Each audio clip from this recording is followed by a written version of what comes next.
Good evening. Hello, everyone. My name is Kambiz Ranavardi, co-president of ColumbiaDC and a graduate of the School of Engineering and Applied Science. We are very honored to have Harriet Washington, author and lecturer in bioethics at Columbia University, to discuss her highly acclaimed book on the erosion of medical consent, published by Columbia Global Reports. And we are also privileged to have our board member, Dr. Frances Onyimba, as our host. Please allow me to briefly introduce our incredible panel. Harriet A. Washington is the author of Medical Apartheid, which won the National Book Critics Circle Award, among others. She has been a research fellow in medical ethics at Harvard Medical School. My sound input is very soft. I can barely hear you. Yeah. Well, let me try that. Is that better? Not really, only minimally. Okay. Well, I try. She has been a research fellow in medical ethics at Harvard. Okay, I fixed it. Never mind. It's my own system. Oh, sure. Yeah, she has been a research fellow in medical ethics at Harvard Medical School, a senior research scholar at National Center for Bioethics at Tuskegee University, and the recipient of John S. Knight Fellowship at Stanford. She currently lectures in bioethics at Columbia University.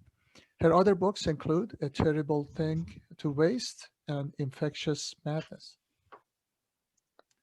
Dr. Frances Onyimba is gastroenterologist at the University of Maryland and also an assistant professor there at the University of Maryland Medical Center. She completed medical school at Columbia University College of Physicians and Surgeons prior to completing her internal medicine residency and a fellowship in GI mobility and neurogastroenterology at the Johns Hopkins Hospital. In 2019, she was selected into the Young Physician Leadership Scholars Program by the American College of Gastroenterology for leadership development and physician advocacy.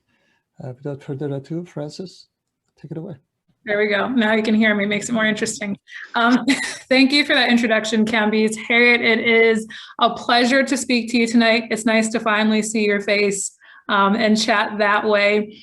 I want to put out there, I know that you've written books in the past, most notably Medical Apartheid, where you kind of talked about some of the experimentation, especially in the Black community previously. And now you've written this book about the erosion of medical consent that was published by Columbia Global Reports. And it is a topic that is on my mind every single day. So as a physician, I'm seeing it at the bedside. When I'm a patient or a caregiver, it's relevant. And even just watching the TV and everything that's going on with the news, it's at the forefront of what's going on in life. So thank you for writing about this. For those who have not read it yet, you're in for a treat when you do read it, and just from tonight's discussion. So I know why I ended up reading the book. Could you just tell us a little bit about why this topic and why now? Thank you, Dr. Onyimba. It's a pleasure to speak with you. And this topic is critically important, particularly now. Pandemics, like other types of medical emergencies, wartime, et cetera, the urgency seems to drive the erosion of informed consent. But for decades, very quietly, almost silently, the right to say yes or no to medical research has been quietly taken away from the American people with an utter lack of transparency. And that's wrong. It's very important for people to be able to, one, voice their opinion, that is their ethical right, but also in terms of trustworthiness, a system that doesn't have the type of transparency that allows people to go into research clear-eyed under their own volition is not a system that people can trust. So I thought it critically important to explain to people what is happening, why it's happening, and what I propose to do about it. It's interesting that you say that, because when I think of the evolution of healthcare and medicine, I like to think the younger generations are doing a better job. I'm obviously biased, but when I look at the past, healthcare in the past, it was a very much so top-down and less of a patient-centered approach, where you had physicians who were the boss and they knew right versus wrong, and the patients just did whatever the doctors say. So it's interesting to me that as the medical system has tried to shift more towards a patient-centered care, At the same time, we're seeing ongoing erosions in kind of truly patient-centered care, where the patients have the rights to make the decisions, are fully informed and consenting. So that's an interesting concept to me. Could we take a step back for the viewers who maybe aren't in healthcare or science and just maybe define informed consent? What is it really? That's very important to understand. Informed consent is more than voluntary consent, which is not redundant, because one can extract consent in means that don't amount to being voluntary. If you're in prison, for example, or if you're under the threat of physical harm. But informed consent is special. After World War II, it was devised by American prosecutors and American doctors in Nuremberg, Germany, as the law of the land. And it entails not only telling the potential subject what you propose to do, but why you propose to do it, how you propose to do it, and tell them all of their options. You know, they can participate in your experiment, but they can also opt for the standard of care, or they can opt for no treatment at all. It's important to tell the subject that it's their choice. They have the right to say yes or no and leave the study at any time, no matter what they have signed, no matter what they have been paid. And you have to tell them all the known risks of the research, as well as the hoped for benefits, so the subject can make an informed decision about whether they do or don't want to engage in this research, which is why they call it informed consent. So it's complex, as you see. It's more than a simple yes or no. And it has been the gold standard in this country that most people think that they have had the right to, which had until 1996 been guaranteed by the Code of Federal Regulations. And to address your earlier point, which is a very good one, it's true in broad strokes that older generations tended to accede to the will of the physician, you know, essentially the voice of God telling one what to do. But there has always been a very strong streak of consumerism and independence in Americans that have led many of them to interrogate the decisions of physicians and the policies of physicians for a long time. This is not really new. But I agree with you that we're seeing in the younger generation a very new approach to this, where the majority seem to be open to interrogating physicians and learning more and making their own decisions. So we are seeing that cultural shift. So you mentioned that there was kind of more protection of the rights to informed consent by policy until about 96. The law guaranteed it. And then what happened? What changed? In 1996, there were two changes made to the Code of Federal Regulations. The first change was for trauma victims, a very broad category of patients. Many things can happen to you, as you know, but listeners may not know. Heart attack victim, hit by a car, these are all trauma victims. If you're a trauma victim, then medical research can be conducted on your body without asking your permission. Now, the rationale was that trauma victims are likely to be unconscious, but yet there's nothing in the law indicating any mechanism for making sure the person is unconscious. And in fact, I spoke to at least one woman who was conscious when she was infused with artificial blood.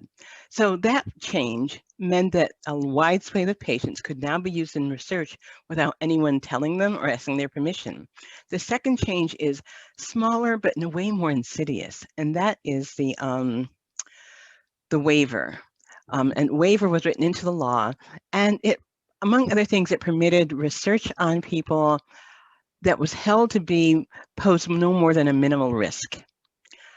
I'm a language person. I studied literature. I don't like vague language, and minimal risk is very vague indeed. Whose idea of minimal? That's not spelled out. And in fact, it has been used for studies that I definitely see as posing much more than a minimal risk to patients, or subjects, I should say. Do you have some examples of, experimentation that you've seen, especially with the trauma patients that you were discussing, or just kind of things that stand out in your mind?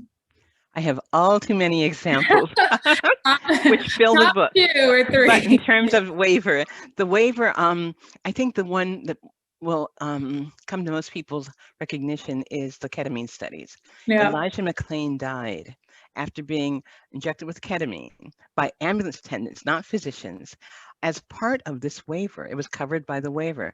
So the idea was it posed with minimal risk. However, people injected with ketamine in these research studies very often end up losing their ability to breathe well, and they end up on ventilators in the hospital. So I think that poses much more than a minimal risk. Can we unpack that example just a little bit more for people that are not familiar with ketamine and what it is, what we usually use it for? You could probably describe it better than me, but ketamine is a very potent drug used in surgery, including animal surgery, as opponents love to point out. But it does suppress breathing, among other things, and it's also got a very nasty reputation as a street drug. Special K is ketamine. Unfortunately, ketamine has been used all too frequently as a date rape drug because what it does is induces a stupor. The person is either unconscious or becomes very unfocused and very confused, is unable to coordinate well, is unable to defend themselves essentially, and it causes memory loss. So as a date rape drug, it's especially insidious because it often makes its victims not be able to recall enough to successfully prosecute their attackers. So with this really bad reputation, both as a potent drug that's usually used in carefully monitored surgery, now being given in the field by ambulance attendants who may or may not understand well what it is that they're doing, it seems it's a disaster, and it probably represents a really poor use of this waiver, but this waiver I don't think should exist at all. Now, in terms of the other changes to the law regarding trauma victims, there are multiple examples. Artificial blood is probably the best known one. One with the brand name PolyHeme was tested around this country and in Canada on 720 subjects, not one of whom knew that they were being injected with it. And Emma just pulls up to the site when you are hit by a car or have a heart attack or a gunshot victim, and it gives you this infuses you with this artificial blood without asking you. So that when the study was concluded, it was found that people who received the artificial blood had higher rates of heart attacks and higher rates of death than people who got the standard of care. So these people died in the research study they never knew that they were in. I see. So what I found interesting about the ketamine case here where I am and where I practice, I didn't know the patient or the case intimately, but ketamine, like you said, has a pretty bad reputation. We do use it, and I feel that people are using it maybe a little bit more nowadays for sedation during procedures or sedation in general when needed. From this case, from what I remember, you have a gentleman who is in an ambulance with the EMS, and then the police gave the EMS orders to administer ketamine to him for agitation control effectively, which the police might be a whole different issue that can have a whole nother ColumbiaDC event about, but laws have changed, protocols have changed since that initial event. So now the protocol in Maryland is that if the EMS need to administer ketamine, that needs to be done by order of a physician, or if there is significant threat to the EMS and cannot be by police order anymore. So for you, in that situation, is it, I think the way that the Maryland, politicians were interpreting it was that it was a problem of not having appropriate clinical assessment done in that situation, as opposed to a medical consent issue. If, say, EMS had talked with the physician and the physician said, go ahead and give the ketamine, this is appropriate, is that a scenario that would have been acceptable for you, or is it still an issue of consent? It is an issue of consent, but even more than that, that's a positive development in Maryland, but the study's been conducted outside Maryland. McLean died in Colorado. In Minneapolis, there have been 4 separate studies of ketamine conducted. And in these studies, there also have been complaints that the police were directing the ambulance attendants to administer the ketamine. But even when the police were not involved, there are ethical issues such as ambulance attendants were given a strict set of criteria by which they would determine whether the person was a candidate. And review of some of their cases by other personnel suggests that they were not adhering to these criteria.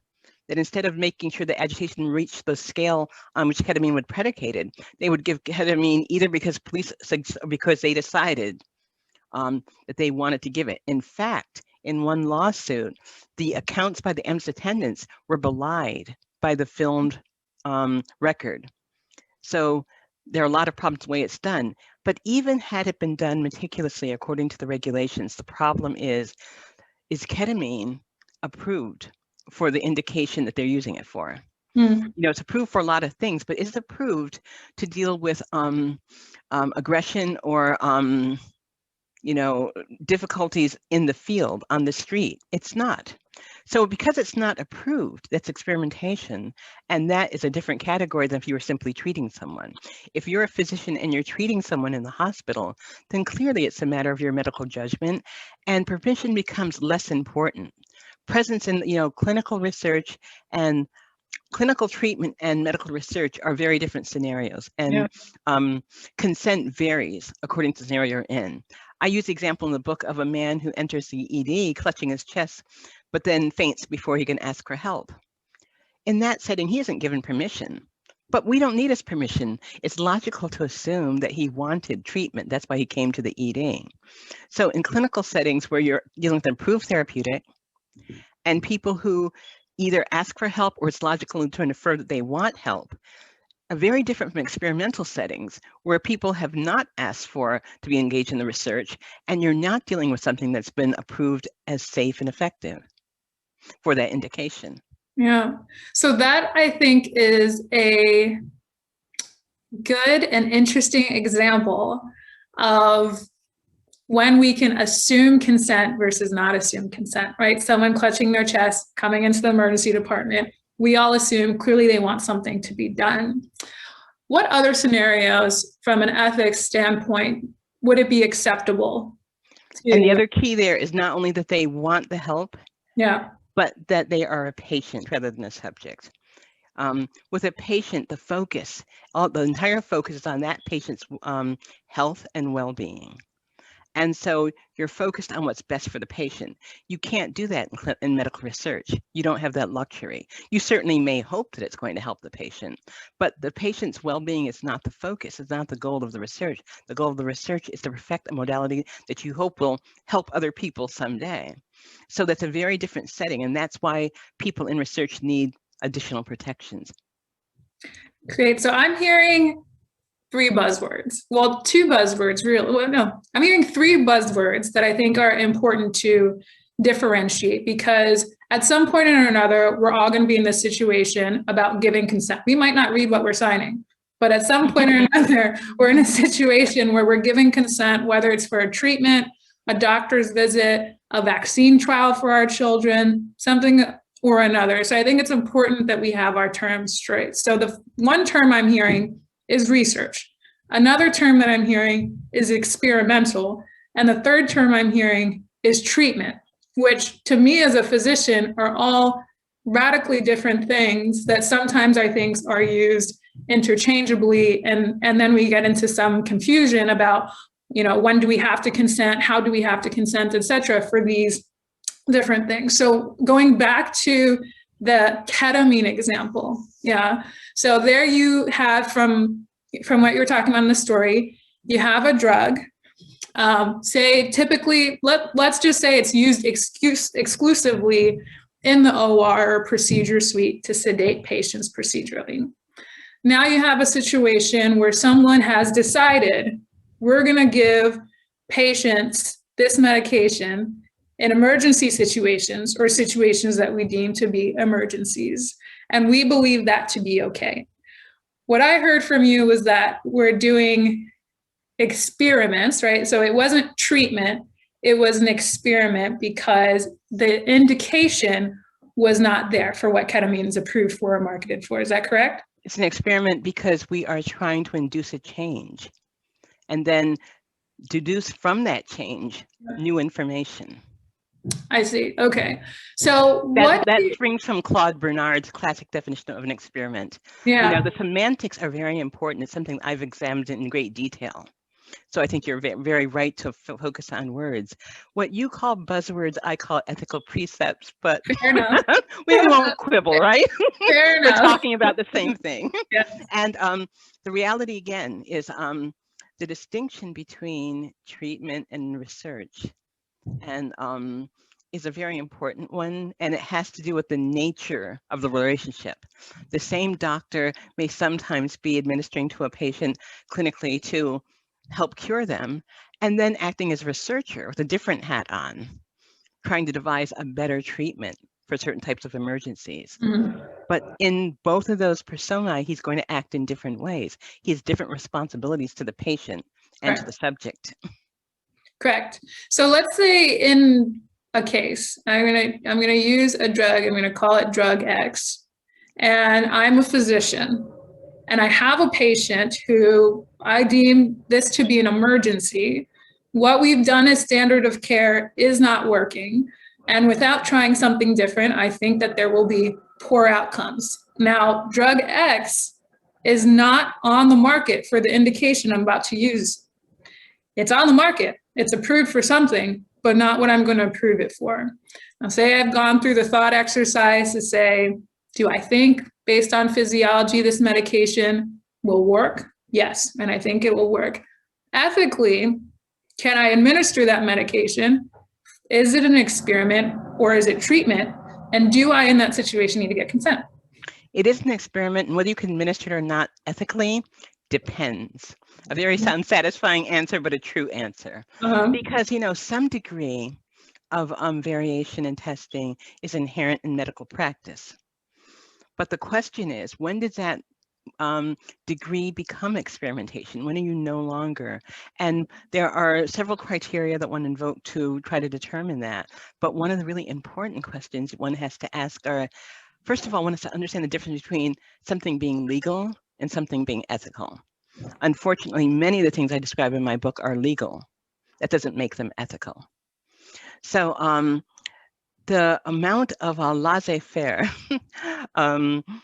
variation in treatment depends on various things. And one has to do with what the drug has been approved for. If we know we're dealing with a drug that has not, or modality that has not been approved for the use that you want to use, now you're in, you know, terra incognita. You know, you may not be actually covered by ethics, and you may not be covered by the law either. So legally, this is the last plug, and I don't want to belay the point because you have so many interesting points that I want to make sure that we get to for the audience. So legally, off-label drugs are drugs that have been FDA approved for any other indication, period, and are actually approved drugs that you use for an indication that they are not approved for. That's covered by the law. It's legal. We can do that. It doesn't change the ethics about informed consent surrounding it, but in the medical and legal world, not technically considered an experiment, which may have, you know, which gets a little bit nuanced when we're talking about what we're doing in the hospitals or not. And then, yeah, you're right. There's that whole category of you know, we're giving patients a drug or various drugs because we want to see the outcomes and we're testing a hypothesis, et cetera. And it is an experiment or it is research. So I think there's a lot of overlap when it comes to ethics. I think ethics are involved in all three of those categories. And then the law kind of separates out a little bit. There's a lot of nuance, actually. Yeah, exactly. Could you talk about a little bit about protective entities that should be in place and kind of the history, maybe the IRB, for-profit IRBs, and then what coercion nowadays might look like or what we might be seeing? Well, there's a lot packed into that question. But let's talk about IRBs. IRBs are very important. Institutional review boards are the bodies within an institution, typically a medical institution, but some are for-profit, freestanding institutions as well.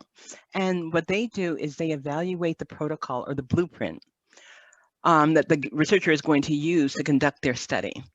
And they determine whether it is ethical, whether it's legal, whether it preserves the patient's dignity, whether it preserves the patient's right to informed consent.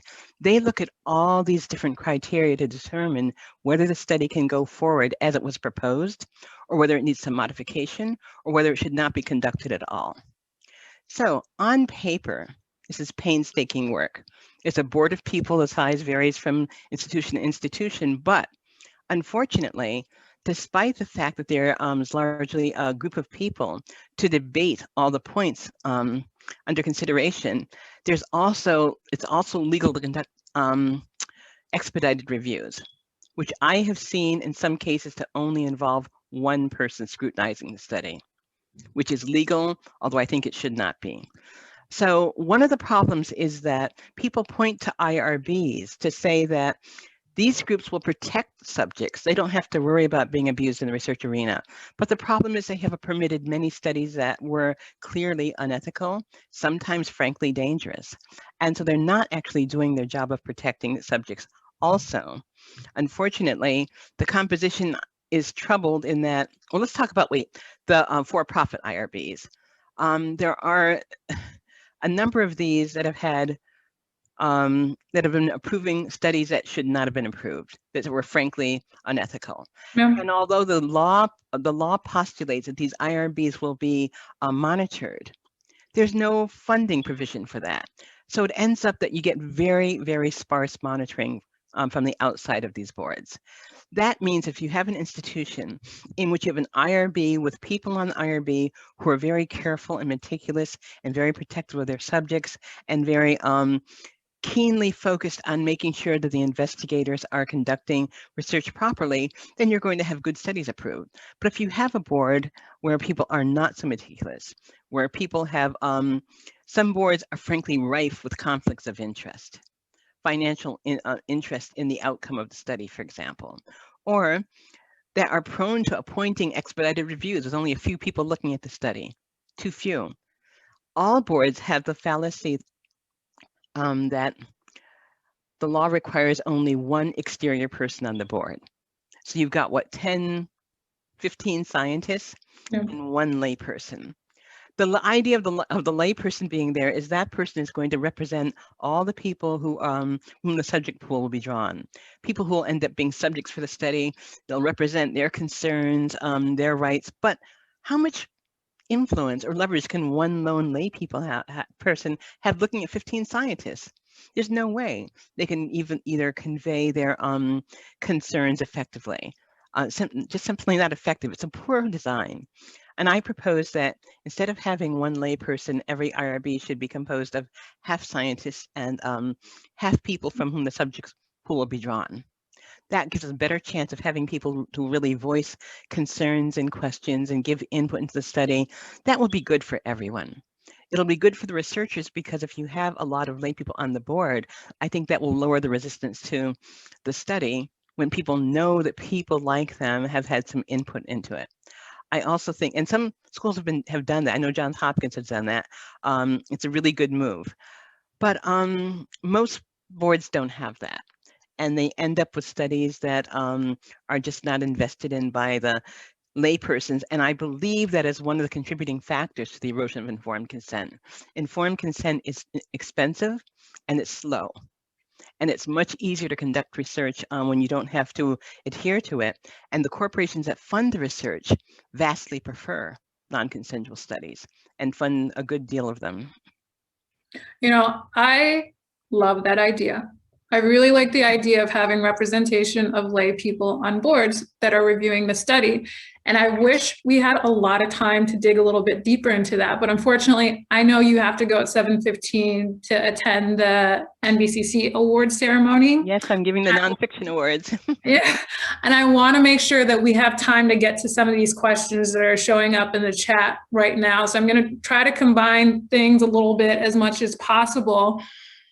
Can you first of all, if you haven't read the book, I strongly recommend reading the book. Again, as a physician, there were parts where I thought, oh, personal attack. As a patient, I thought there were parts I thought were phenomenal. Nevertheless, in the hospital in real time, it has made me pause when I have a patient case where we're considering medical consent or foregoing consent for various reasons and re-examine all of that and talk to my trainees about it. So I think it's a relevant conversation.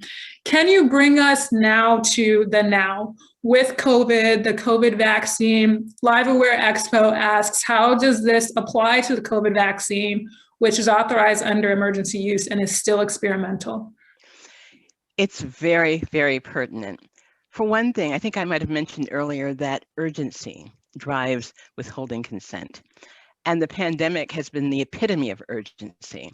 What we have seen during the pandemic are things like ambulance attendants deciding not to administer CPR to people who they think or who have coronavirus. And some hospitals entertaining neo-eugenic policies, like withholding medication and treatment and even food and water from people who they judge not to have a good quality of life or whom they judge to not have a good chance of surviving. We have also seen the imposition of things that used to have a volitional component. DNR, do not resuscitate orders, are typically things that people consent to after they're carefully explained the need for them by the physician. They will hopefully understand that sometimes there can be too much care as well as too little care. You know, giving cardiac massage to someone who's 89 years old might end up with their having broken ribs and no better survival chance. So explaining that to a patient often helps the doctor and the patient work on the same level, but now you have institutions saying, we're going to dispense with the explanation. We're simply not going to, we're going to impose DNRs on everybody because we have so little time for appropriate triage and care. So we have seen that it's been a potent agent in curtailment of consent, but much more is going on than that. Other things that are going on have to do with vaccine design. One of the things I'm trying to make very clear to people is that the narrative that we heard consistently over the summer about how African Americans won't participate in clinical trials is absolutely not true. You know, when the data were published, we found that 10% of the people in the Pfizer, BioNTech, and Moderna trials were African American. African Americans are 12.3% of the population, so they were well represented. That was simply a fiction, but it's a fiction that's often invoked. And then now that people are Black people are receiving the vaccine at lower rates than white people, and the assumption is that they are rejecting the vaccine. We're reading a lot of narratives about African Americans not wanting to get the vaccine, but I question whether that's true. They may not be getting the vaccine because they don't have access to it. We actually have policies that limit African American and Hispanic American access to the vaccine. I mean, one is age, for example. It makes perfect sense on first glance to say that we prioritize the elderly. They're more vulnerable. They have higher risk. Okay, but look at who the elderly, who they are. People 85 and older, these are mostly not people of color. People of color are young populations with short life expectancies. If you look at 90-year-olds in this country, there are twice the rate of white 90-year-olds as Black 90-year-olds. So when we use age exclusively as a criterion, we're actually limiting the access of people of color. We have to have a more nuanced policy, takes into account both advancing age and the risks of African Americans, to have a fair policy that will acknowledge everyone's risk. And the same thing happens with prioritizing healthcare workers. Of course, healthcare workers have to be prioritized. They're on the front lines. They're exposed to mammoth risk, but so are people who are feeding the patients, cleaning the hospital floors, working in dietary. They have increased risk too. So we have to be careful that our social criteria are not being conflated with actual risk. We should judge this by actual risk and not social status. There's a lot more, but as you can see, the pandemic has very effectively brought out the inequities that have been driving this reduced access to informed consent. And we have to be very careful about, formulating policies that save us from that. I think, so we have a few other questions that have come in. You touched on one of them, who was talking about how some trials don't necessarily include communities of colors, and was asking how medical providers can navigate this. We do have someone who makes a comment that they're a member of an IRB of a major medical university, and that the oversight and regulation in human clinical research is diligent, thorough, vigilant, and predicated on guarding patient safety and ensuring proper informed consent, which I find to be true of most major university hospitals. Now, that doesn't necessarily say that that covers where you saw the IRB with one person. So they thought that they didn't necessarily agree with the assertion that was made earlier, and was hoping that you could comment on maybe that discrepancy or what the experience had been. Have they heard of the Coast sting?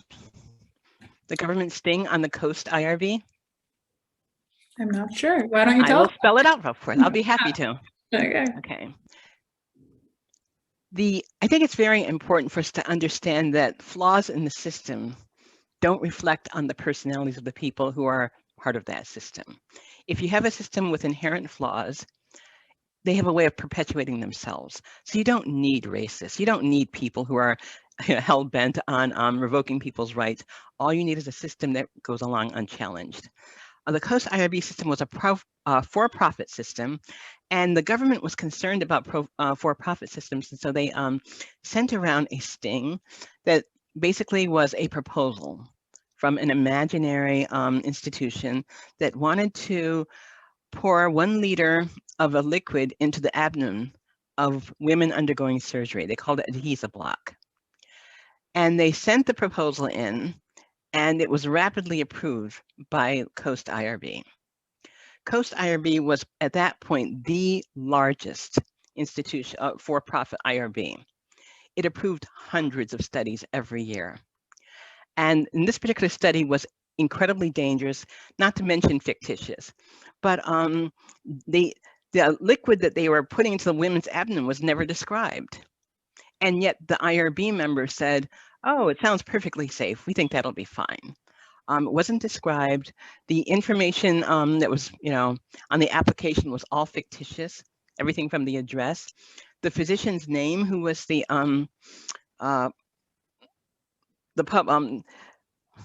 main investigator, he was a doctor who had lost his license 14 years earlier. So as you can see, it was a classic government sting meant to very dramatically pose something incredibly dangerous, and the Coast IRB approved it right away. That's important to me because this IRB was so very active and so very successful in working with hundreds of groups and had approved an untold number of studies, and yet it was willing to approve something that was clearly, riddled with errors and at the very least, profound questions. So I am not impugning the nature of any one IRB. I can't. I don't know anything about this person's IRB. I'll take it on faith, everything he says. That doesn't mean that other IRBs share your sterling reputation. As I said, if you have an IRB that is very meticulous, very careful, very ethical, it's going to approve good studies, going to do good work, but not every IRB does that. And we know that because of the troubled studies that resulted in deaths and injuries and the approval of really fantastic protocols. Yeah, so I think it's definitely disappointing, to say the least, when we can see a clear history of some erosion in medical consent in studies and inappropriate approval by IRBs or inappropriate use of drugs and medications and therapies. I think for at least a lot of the major institutions, it's something that we've been trying to improve, and having diverse IRB boards with people that are multidisciplinary and thorough, like the viewer was saying. I think we're all saying that's the goal, and that when we have these great examples of it, that's what we should be aiming for. But at the same time, we have examples that are unacceptable, and that's what we're trying to address today. One other question we have, a viewer who said, would you mind commenting on issues related to people with disabilities? And again, there are certain populations that are protected, but they say in the past, disabled people, especially when institutionalized, have been used as subjects for medical research without informed consent on their part. This seems to be especially complicated in the case of guardianship, since guardianship can sometimes be subject to conflicts of interest. How do you navigate ethical issues, especially related to consent, for people with disabilities in the modern era? That's an excellent question, asking some questions I frankly can't answer yet. I don't think anyone can yet, but they are guideposts of things that we should be concerned about and formulate policies with them in mind. In terms of disabilities, it's really, These are people who are extremely vulnerable. I'm thinking of the case of Michael Hickson, a 46-year-old man confined to a wheelchair who was, his physician, he contracted coronavirus, was in the ICU, then began to recover. The doctor called his wife, according to a news account, and told her he's recovering him. But instead of sending him home, the doctor's plan was to withhold food, drugs, and medicines from him because he had no quality of life. And the wife says, asked the doctor, because he's confined to a wheelchair, he's got no quality of life? And the doctor said, that's correct. 6 days later, Mr. Hickson did expire. His wife has promised to sue. But this happened against the backdrop of the government having had to send letters to many institutions reminding them that policies they proposed would violate the Americans with Disabilities Act, that they couldn't simply refuse to treat coronavirus sufferers who were disabled on the pretext that they had a low chance of survival, i.e. triage. And the government had to send reminder letters saying what you're proposing is unethical and illegal, and you can't do this. So supposedly the groups acceded, but when I read about Mr. Hickson's case, I realized we don't know if all the institutions were compliant. We don't know partly because necessarily medical institutions have become closed in the wake of the pandemic. I have a 90-year-old aunt in a nursing home living not more than 3 miles from me, but I haven't seen her for a year. I can't go visit like I used to. So when families can't visit the institutions, then one wonders exactly what's transpiring. The only reason why Mrs. Hickson was able to have a newspaper account and to mount the lawsuit she's promised is that she had the foresight to tape the doctor as they were speaking, and presumably lived in a one-party state where she could do that. So we don't know how often it's happening, quite frankly, and it's a concern, something that we really need to be attentive to. Wonderful. We have just a few minutes left. I wanted to leave time for any other points that you wanted to really make sure, because a lot of this is to have discussion that needs to be had, regardless of what part of the conversation that you agree with or disagree with. It's all something that we should be talking about. So are there any other points from the book, from just your personal opinion, that you think we should all be talking about or considering? One really important point I want to make is that someone mentioned that these things happen to white people too. Of course they do. I would not be surprised to learn that most of the people who are suffering this fate of being forced to research without their permission are white. It's entirely possible. The secretive nature of much of this makes it hard to know. But the reason why we see a preponderance of people of color is because the existing inequities in healthcare make them more vulnerable. In fact, it was very surprising to me. I had an expectation that because most people who are research subjects are white, that it would be mostly white people that I would encounter. And when I was writing about the ketamine studies in Minneapolis, I was completely shocked to discover I'd been writing about these people. I'd read the ambulance reports, news accounts, and talked to some of their lawyers. I was using that information. But then when I began looking for images of them to see what they looked like, I was shocked that they all turned out to be Black. I did not expect that. Minneapolis demographics as it is. So this frankly is not an issue only for people of color, because even if it turns out that these are mostly Black people now, mostly Hispanic people now, it's a danger to everybody. It may be mostly people of color today. It certainly will not remain that way. It's certainly function creep is definitely an element here. It's going to spread wider and wider unless it's arrested, and we're all at risk. I think that's a very important point that has to be made. Thank you. Thank you. Thank you for sharing.